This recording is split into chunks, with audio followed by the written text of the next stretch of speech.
After fierce battles and tragic losses, Thor, the god of thunder, sought new meaning in his life. But before he could rest, a terrifying threat named Gorr, the god butcher, appeared, vowing to annihilate all gods.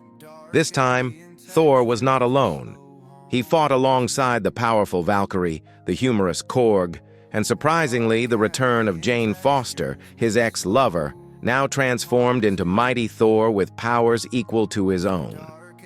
This time, Thor rowed a boat to Mount Olympus to seek help from Zeus. However, instead of appearing as a tall, muscular, and majestic god as Thor imagined, Zeus was a corpulent, even somewhat clumsy man. More importantly, he refused to help Thor defeat the god butcher.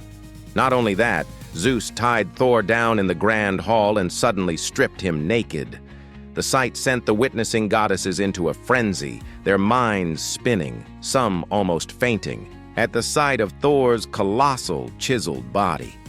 It was hard to comprehend how strong the god butcher was, so much so that even Thor, the god of thunder, had to seek aid. Everything began in a barren, cracked land where a father carried his daughter on his back. They were in despair from hunger, thirst, and illness. The only thing he could do was pray to the gods.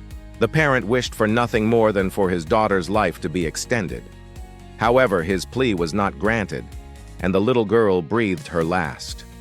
Gorr held his daughter's body tightly in his arms in despair, wondering where the gods were. After burying his child, a strange calling echoed behind Gorr. Suddenly, sand and wind swirled violently, and he stepped through a hazy mist, discovering a lush oasis in the vast desert, with clear water and countless fresh fruits. Gorr ravenously ate like a dying, starving man, until a voice echoed. Sitting on a splendid throne was Rapu, the god his tribe worshipped. Rapu's face and voice overwhelmed Gorr. In his joy, Gorr knelt, showing his reverence. His tribe believed that encountering Rapu would grant them eternal gifts. However, Rapu unexpectedly laughed and showed contempt, along with the concubines beside him, considering Gorr and humans foolish, insignificant creatures not worth bothering with. Enraged by this indifference and cruel attitude, Gorr realized a bitter truth. In this world, gods did not exist, as humans worshipped them, but were inherently selfish and vain, existing just like humans. In his fury, Gorr tore off his necklace with Rapu's image, enraging him, who flew over and choked him. Suddenly, at that moment, Gorr heard a whispering voice echoing in his head. "If you want revenge, kill all the gods." A sword flew from the ground. Gorr picked it up and ended the first god. From that moment, the suffering man became Gorr, the god butcher, with a crazed will to annihilate all gods in the universe. Thor was born and raised to fight for justice. In love, he was also incredibly fair. Thor once loved 10 women simultaneously, and none felt neglected. Until the god of thunder fell in love with an earth woman, that love changed him. However, Thor's life gradually plunged into loss, no longer peaceful. He lost his parents, his brother, his closest friend, and faced endless battles. The climax was when he lost his love. Overwhelmed with pain, Thor decided to build a thick layer of fat around his body as armor to shield his heart from further harm. Despite so many losses, Thor never stopped fighting. He decided to cooperate with the Guardians of the Galaxy to protect planets in the universe. However, before that, Thor had to spend his youth in the gym, training diligently every day to transform his round belly into solid six-pack abs. Even though he regained a body admired by thousands, Thor's soul remained incredibly fragile, sometimes sitting absent-mindedly, contemplating alone while his teammates fought hard. Thor, the god of thunder, closed the door to his heart, sought meditation, spent much time absorbing the essence of heaven and earth, and reflecting on the meaning of life. Until one day someone came saying they needed his help to win a fierce battle. Thor immediately left his meditative retreat.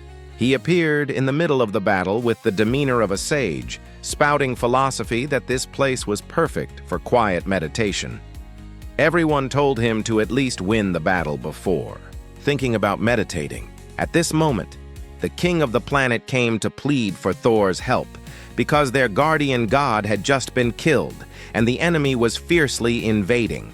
After uttering a few profound words, Thor threw his cloak directly into the king's face, then immediately summoned earth-shattering lightning power. The monsters saw him and drove their warships to attack. Thor swung his Stormbreaker axe, flying around the battlefield, dodging bullets while cleaving every approaching enemy in two. He even used his bare hands to throw a motorcycle directly at the monsters. Any approaching foe was instantly defeated. A fierce mechanized squadron charged, and Thor swung his axe, generating a lightning surge that short-circuited and blew up all the machinery. Even when two more charged, he performed challenging combat stances, splitting his legs in mid-air and mercilessly kicking enemies away. In just one round of fighting, the God of Thunder defeated the entire monster army and reclaimed the temple.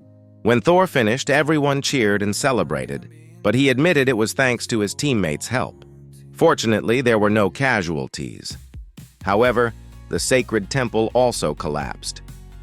Jane Foster, Thor's ex-lover, was diagnosed with stage 4 cancer.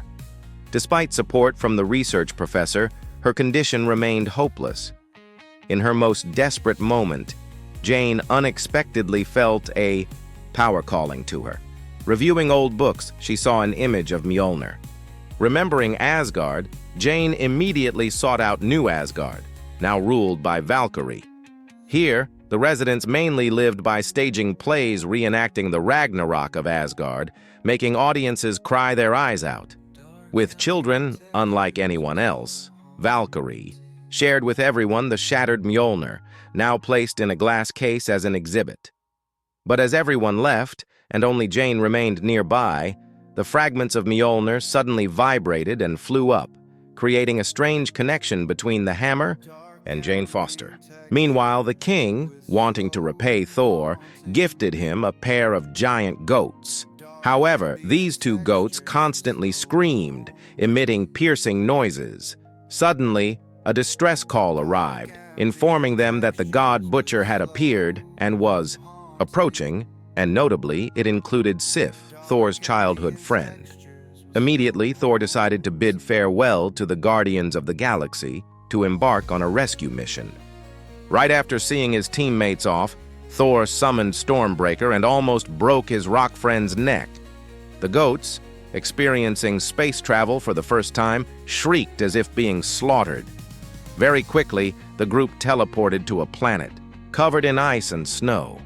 Here, Thor witnessed Sif lose an arm while fighting the god Butcher.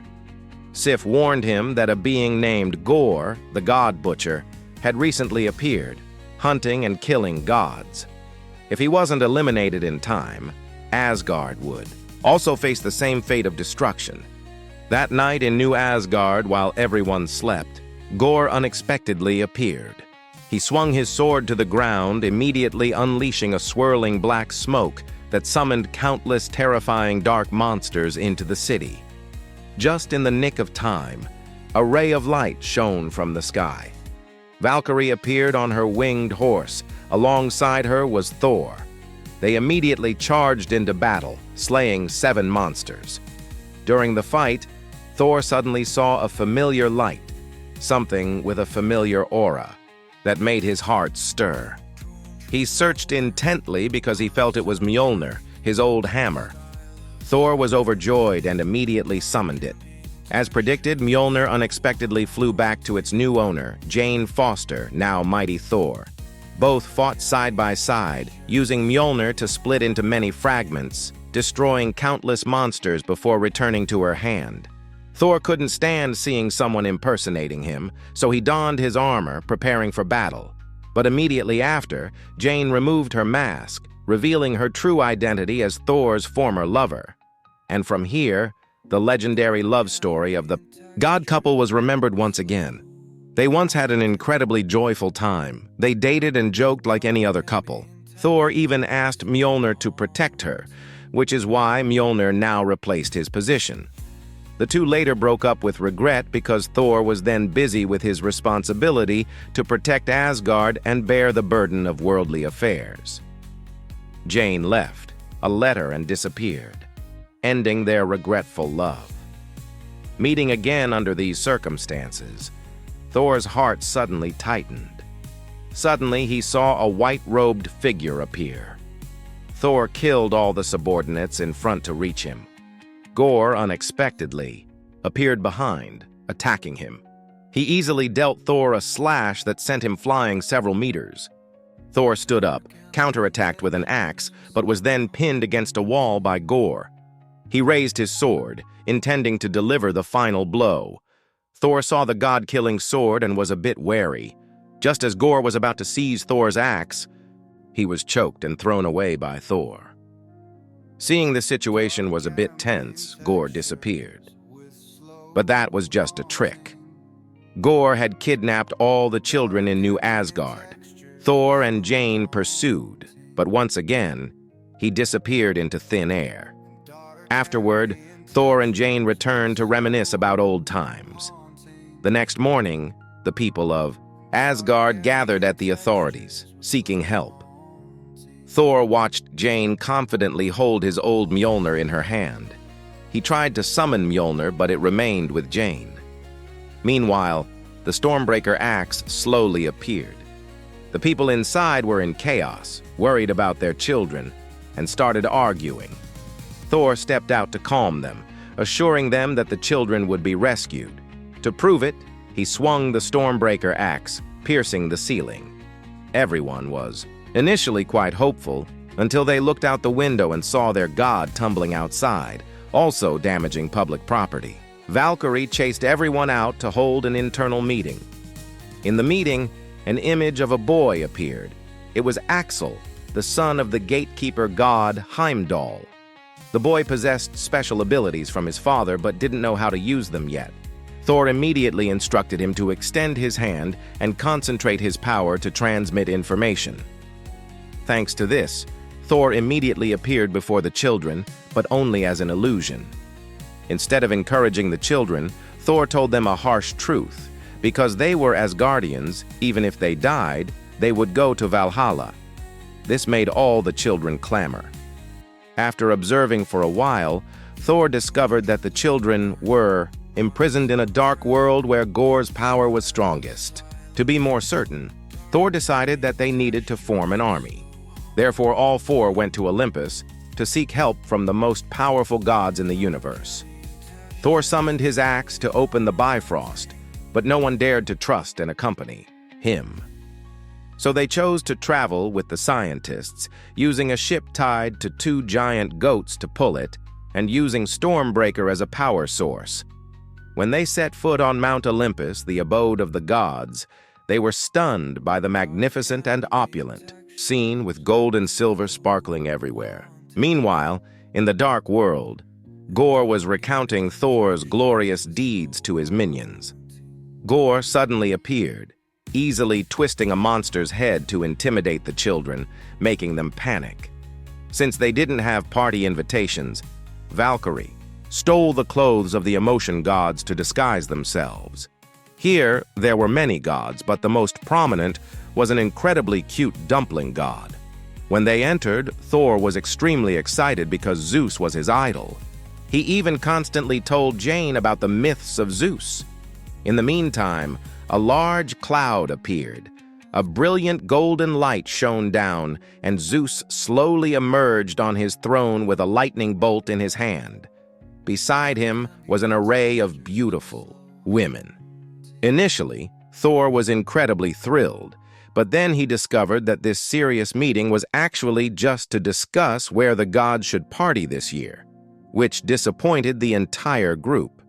They began to discuss, but Zeus discovered them. Thor, with all his respect, stepped onto the stage to warn Zeus about the god butcher and his plan to borrow troops to eliminate the danger. However, Zeus had become so debauched that he no longer cared about the life and death of his fellow gods.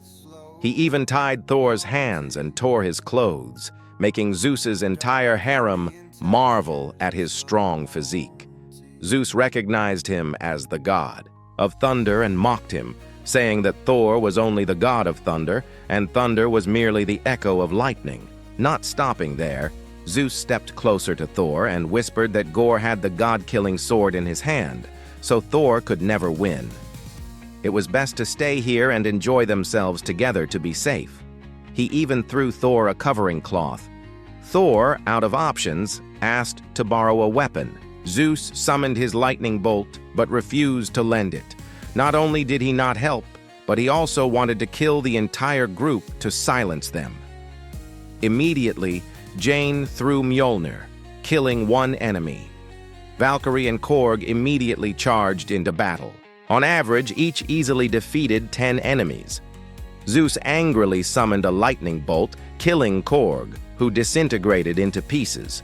Thor was pained by his friend's death. Zeus, emboldened, threw a lightning bolt directly at Thor. The god of thunder quickly caught the lightning bolt and hurled it straight back at Zeus, who fell off his dais to everyone's horror. Then, from the pile of rocks, Korg's voice echoed. It turned out he wasn't dead, but only his face remained. Valkyrie tied Korg's hair behind her head and continued fighting. Then Thor whistled, calling the two goats to pull the ship. Valkyrie jumped onto the throne, taking Zeus's thunderer. The group quickly departed in front of the giant guardian gods. On the ship, Thor used his all-seeing eye to find the children. He boosted their morale and joked to ease their tension. Valkyrie was very worried because their numbers were now only 3, while Thor also suffered from an internal wound. The god of thunder stated that he was completely fine. Thor then went to his axe, inviting it to have a drink with him. That night, Jane was led by Thor on a stroll, and the two had a romantic conversation. Thor showed Jane the wonders of the Milky Way, wishing to rekindle their old love. However, Jane was not happy and revealed that she had stage 4 cancer and could only extend her life through the cosmic magic of the Vikings. Thor was heartbroken, but still comforted her, saying that Mjolnir chose Jane because she deserved it. The two finally rekindled their old flame after years of separation and shared a passionate kiss. While Korg was confiding in Valkyrie, the group had entered the Shadow Realm, the dark region where Gorr was hiding. They realized that all colors had vanished here, leaving only black and white. The three went to the cage, but the children were no longer there. They saw a tent and split, up to search. While examining, Jane discovered an ancient painting depicting the Eternity Gate, which was the key to eternal life. Realizing Gorr's true purpose, Jane quickly threw her axe far away, then informed Valkyrie and Thor. The group realized they had fallen into a trap and immediately prepared for battle. In the endless darkness, Gorr revealed himself. The group charged, but was bound by dark magic from his sword. He forced Thor to summon his axe, also knowing that Thor had begged the gods but hadn't received the desired outcome. Gorr tried to tempt Thor to become an ally, using the death of Valkyrie's sisters to tell her that gods didn't exist, and also claiming that Jane was only being used by Thor. In a fit of rage, Gorr recounted the tragedy of losing his daughter. He used this to threaten Thor to summon his axe, or he would kill the one he loved. Finally, with no other choice, Thor summoned Stormbreaker, creating a blue lightning bolt that shattered the dark shackles. Gorr crawled out and simultaneously summoned an army of giant monsters. Valkyrie and Korg held them off while Thor confronted the leader, Gorr. The two sides quickly clashed. The blue light from the axe seemed to tear through the black and white darkness of this place. After a few moves, Thor pushed Gorr back. Each leap from Jane took down a monster. Outside, the monsters overturned the ship. Valkyrie struck Gorr with a lightning bolt. Jane attacked with Mjolnir. The three took turns attacking, coordinating seamlessly. During the battle, Valkyrie pierced Gorr in the back with a lightning bolt. But unexpectedly, he suddenly appeared behind her and returned the stab from behind, injuring her. Jane rushed. to help Valkyrie. Thor fought directly with Gorr, but the situation was critical, forcing them to retreat. Thor summoned the Bifrost, bringing everyone back, but unfortunately, Gorr stole the axe.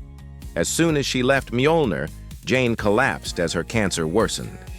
Thor took her to the hospital, knowing that Jane's health was critical and incurable. Thor believed that the power of the hammer had robbed Jane of her health. He was heartbroken and didn't want Jane to continue fighting, but she affirmed that she was ready to face danger with him. Thor finally confessed his love, hoping Jane would survive so they could start over.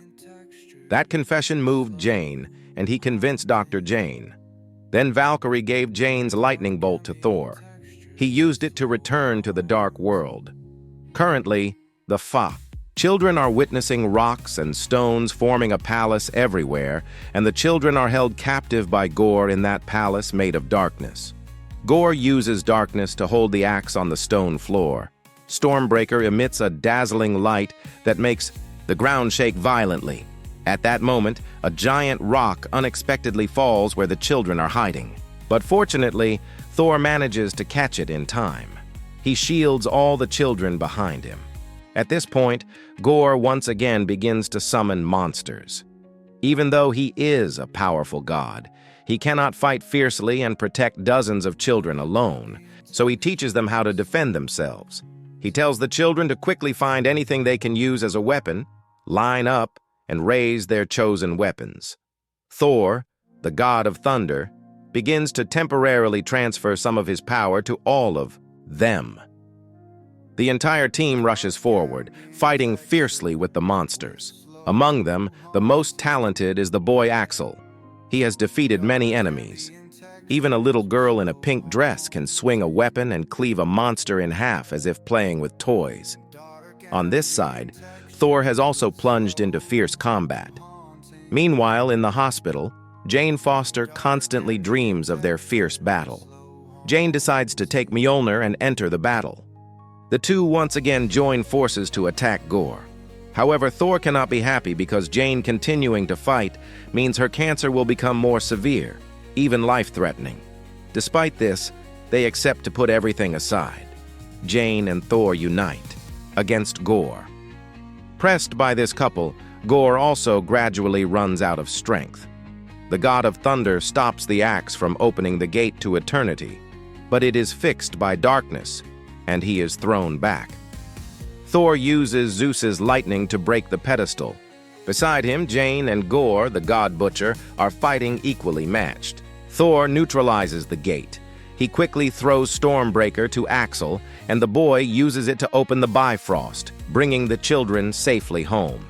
Then Thor rushes to assist Jane in the fierce battle with Gorr. At this time, Thor is more skilled in controlling Zeus's lightning power. But Gorr's necrosword is not ordinary, making the battle a stalemate. Seeing the critical situation, Jane throws Mjolnir to break Gorr's sword, but the god-killing sword continues to reform thanks to dark power. Finally, Jane decides to use all her remaining strength to deliver a fatal blow that shatters the sword into dust. Gorr is severely wounded and it seems everything is over, but unexpectedly, the gate to eternity has been opened. Gorr steps in and kneels before eternity, while Jane at this moment is incredibly weak, unable to sustain life anymore, and she falls. Thor accepts defeat to give up the battle because all he wants at this moment is to be with his love in her. Final moments. He tells Gorr that what he truly desires is not to kill the gods, but to resurrect his lost daughter. At this moment, images of his daughter flood his mind, making Gorr awaken. He chooses to sacrifice his own life for his little daughter to be resurrected. Immediately, the little girl is resurrected and returns, embracing her father in the joy of reunion. Meanwhile, Jane is dying. The two speak their last words to each other, and then Jane turns into golden dust in Thor's arms. Gorr takes his last breath due to the side effects of the god-killing necrosword. Before dying, Gorr entrusts his daughter to Thor's care. The children of Asgard are reunited with their families, and the people here erect a statue of Jane to commemorate her contributions and sacrifice. To prevent similar incidents, Valkyrie continues to open a martial arts training class for the children, while Korg regains his healthy body and dates someone else. As for Thor, he unexpectedly becomes a nanny to Love. Sometimes Thor even has to dodge her attacks. Thor returns with Mjolnir, which is painted with many colorful designs by the little girl's childish hands. And the Stormbreaker axe is given to Love, Eternity's daughter, who possesses the power of the gods. Thor and Love travel to various planets together, carrying out missions, eradicating monsters, becoming a famous duo everywhere. The review ends here. Thank you for listening, and see you in the next video. So that's it for today's video. If you enjoyed it, please give it a like, share, subscribe, and hit the notification bell to watch upcoming videos. See you in the next movies. Hello, everyone. Bye-bye.